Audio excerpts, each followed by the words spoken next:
안녕하십니까. 전기차 읽어주는 남자 전인남입니다. 얼마 전에 기자님들 대상으로 아이오닉5의 인테리어, 익스테리어 위주의 이런 공개 이벤트가 있었죠. 사실 이미 나왔던 뉴스들을 거의 재탕하다시피 한 그런 것들이라 특별할 것이 그렇게 많지는 않았습니다. 그런데 여전히 곧 출시를 앞두고 있는 차가 아직도 주행거리와 같은 기본적인 성능 관련 지표들을 공개를 하고 있지를 않습니다. 그래서 아이오닉5를 기다리던 많은 사람들은 이 기자들, 인플루엔서들 대상으로 한 행사에서 나와 있는 이 단서를 가지고 이제 주행거리를 짐작하는 그런 상황까지 놓이게 되었습니다.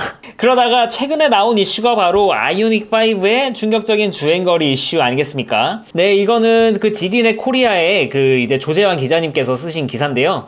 잠깐만 참조를 하겠습니다. 이 기사를 보면은 89%를 충전하고 있는데 249km를 갈 수 있다고 이렇게 나와 있습니다. 이 조재환 기자님 기사뿐만 아니라 다른 유튜버분들 영상에서도 이랑 비슷한 이 영상을 다 보셨을 거라 생각을 합니다. 물론 이 기사는 밑에 자세히 읽어보시면은 왜 이렇게 낮게 나왔는지 좀 설명해 주셨습니다. 그래서 이런 거를 좀 잘 읽어보고 나서 까셔야 될 것 같습니다. 아무튼 간에 사람들이 자세한 거를 보지 않고 일단 이 숫자에 꽂혔습니다. 89%인데 249? 이렇게밖에 가지 못해? 그러면 100% 기준 300km도 안 되는 거 아니냐 하는 이런 주행거리 이슈가 있었습니다. 오늘은 이거에 대해서 한번 썰을 풀어볼까 합니다. 아이오닉5의 예비 구매자, 이렇게 아이오닉5를 기다리는 사람들이 왜 이렇게까지 주행거리에 집착을 하게 되고 이게 왜 논쟁거리가 되었을까 한번 좀 알아봐야겠죠. 뭐 별거 있겠습니까? 결국에는 이게 현대가 자초한 일입니다. 작년에 처음으로 eGMP를 발표했을 때 어떻습니까? 이렇게 뭐 eGMP를 이용하면 항속거리 500km 이상 갈 수 있다고 이렇게 대대적으로 광고를 했죠. 그러면서 동시에 이제 아이오닉5, 기아 CV 이렇게 프로젝트명 이 두 가지 얘기를 꺼내면서 이 차들이 eGMP를 이용하고 있다라고 이렇게 밝히고 있습니다. 그러면 이런 기사나 이런 보도자료를 보는 일반인들은 당연히 아이오닉5를 사면은 그러면은 항속거리 500km 정도 갈 수 있겠다. 우리나라 테슬라 모델 Y 보니까 이제 500km 정도 간다고 인증받았는데 그러면은 이게 우리나라에서 만든 차니까 우리나라에서 생산하는 차니까 우리 한국에서도 500km 이상 인증을 받겠다라고 생각하는 게 너무 당연하지 않습니까? 이렇게 생각을 하는 게 문제가 아니라 이렇게 생각할 수밖에 없습니다. 난 너무 당연한 소리예요. 근데 그 다음에 좀 이제 이게 좀 지나고 나서 나온 뉴스들 보면은 이제 유럽에 먼저 좀 출시가 되다 보니까 유럽 스펙들이 많이 나왔죠. 거기서 나온 게 바로 WLTP 500km 정도 간다. 이것도 예측. 이런 뉴스들이 많이 돌았습니다. 그래서 이거 모르는 사람들은 WLTP나 우리나라 인증이나 뭐 그게 그거 아니냐 이렇게 생각하실 수도 있는데 좀 많이 차이가 날 수도 있어요. 모델 Y 같은 경우는 별 차이가 없으니까. WLTP를 알고 있으면서도 이거를 공개 안 하고 그냥 500km를 간다 계속 이렇게 말을 하던 겁니다. 아무튼 500km를 간다 이렇게 부각을 시켜놨어요. 우리나라는 어떻게 갈지 모른다고 해놓고. 그 다음 정식 발표. 제로백은 가장 빠른 듀얼모터 기준, 주행거리는 가장 잘 나오는 롱레인지 후륜 기준으로 410에서 430 예상, 그것도 예상으로 발표를 했어요. 뭐 예상, 근데 모델 Y 스탠다드도 그렇고 이제 모델 S 플랫 플러스도 그렇고 이렇게 예측을 해놨으니까 그럴 수 있다 칩시다. 그런데 각 스펙을 공개하려면은 이 트림에서는 주행거리가 이렇고요, 다른 트림을 보면은 더 멀리 가는 이 정도를 갑니다. 이렇게 말하는 게 정상 아니겠습니까? 근데 각 트림 중에 가장 좋은 것만 공개를 하고 나머지를 공개 안 하는 건 이게 무슨 경우겠습니까?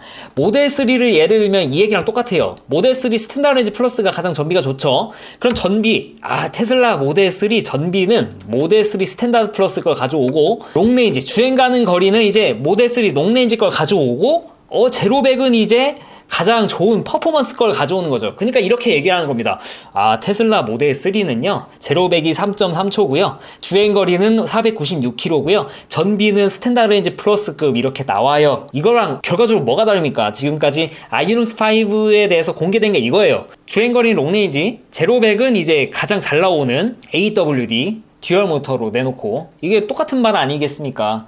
왜 주행거리 제대로 공개를 못하는지 약간 기다리는 입장에서도 좀 의아스럽습니다. 네, 뭐 그럴 수 있다고 쳐요. 어차피 이거 마케팅하는 거니까. 게다가 이게 현대가 의도한 게 410에서 430이면은 410은 사륜 기준, 430은 후륜 기준, 뭐 그럴 수 있다고 칩시다. 별 차이가 안 나는 게 좀 특이하긴 한데. 그런데 사람들이 이제 이걸 보잖아요. 410에서 430. 처음에 니네 eGMP 플랫폼 쓰면은 500km 간다고 하지 않았냐 하니까 이제 그제서야 이제 커뮤니티에 도는 말이 그거는 eGMP 플랫폼을 통틀어서 하는 얘기고, 같은 eGMP 플랫폼을 쓰는 차들 사이에서도 세팅을 어떻게 하느냐에 따라 달라질 수 있다라고. 그러면은 eGMP의 주행거리를 아이오닉 5랑 연결시켜서 이렇게 기사를 띄우면은 당연히 상식적으로 아이오닉 5가 500km를 간다고 생각할 수 있는 게 이게 정상인의 사고방식이 아닙니까? 이해를 제가 잘 못하는 걸까요? 제 잘못인가? 그렇다면은 테슬라 모델 S 플레드 플러스 같은 경우 주행거리가 800을 넘게 가잖아요. 그럼 테슬라는 이렇게 마케팅을 할 수도 있겠죠. 테슬라의 이 스케이트보드 이 플랫폼을 이용한 차는 800km 갈 수 있습니다. 그러니까 모델 S는 800km 갑니다. 이렇게 광고하는 거랑 똑같아요. 근데 여러분들 모델 S 사시는 대부분의 분들은 롱레인지 사시니까 이 차이가 많이 나잖아요. 와, 이것도 근데 길다 진짜. 663하고 837은 굉장히 큰 차이 아닙니까? 그럼 이제 야, 왜 이렇게 차이가 많이 나냐? 내가 이 테슬라 모델 S에 들어가는 플랫폼이 837km 간다고 했지, 언제 내가 모델 S 롱레인지도 800km 간다고 이렇게 말했냐? 이렇게 말을 하진 않을 겁니다. 물론 테슬라가 그렇게 말도 하지 않았고, 얘네 어차피 마케팅 팀도 거의 없으니까. 이건 어떻게 보면 진짜 말장난 아닙니까? 네, 저는 솔직히 좀 그렇게 생각을 해요. 왜냐면은 제가 일반인이기 때문에 이렇게 생각을 하는 거예요. 여러분들도 일반인이기 때문에 이렇게 생각을 하실 겁니다. 그 안에 숨겨져 있는 비밀, 기술의 강점, 이렇게 할 수밖에 없었던 이유, 왜 이런 거를 해석하는 유튜버 말을 보고 이거를 저희가 들어야 됩니까? 직관적으로 그냥 스펙이 이렇다, 그냥 이렇게 제조사에서 내놓으면 되는 건데, 이거를 질질 끌고 있습니다. 물론 질질 끄는 게 뭐 잘못됐다? 아주 큰 잘못은 아니죠. 사기친 거는 아니니까. 그럼에도 불구하고 출시가 얼마 안 남은 차에 대해서도 이렇게까지 공개를 미루는 이유가 별거 있겠습니까? 사실 그 이유밖에 없죠. 그걸 떠나서 왜 이거를 우리나라 사람들이 해석을 해야 되냐, 해석하게 이렇게 논란거리를 만든 게 바로 저는 되려 현대가 아닌가, 저는 그렇게 생각을 해요. 네, 그럼 다시 오늘의 본 주제, 89%에서 249km밖에 가지 못하는 이거에 대해서 어떻게 해석을 해야 될까요? 결론부터 말씀드리면은 이거는 믿을 만한 주행거리가 못 됩니다. 첫째로 테슬라가 아닌 내연차 브랜드, 그러니까 현대나 아우디 등에 뜨는 이 모니터의 주행거리는 주행 환경, 그리고 세팅, 공조기 환경 등에 따라서 시시각각 변합니다.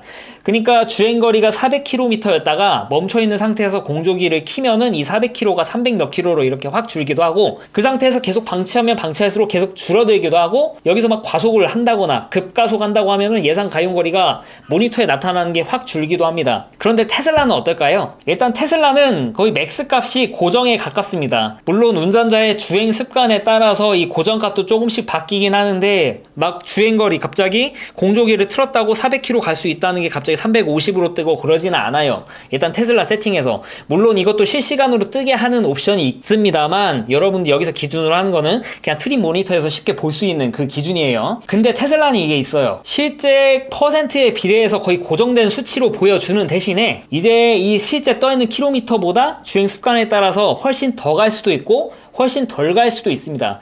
그러니까 분명 앞으로 20km밖에 갈 수 없다고 나오는데, 급가속이나 과속을 하다 보면은 10km밖에 못 갔는데 20km가 깎여 있는 경우가 있습니다.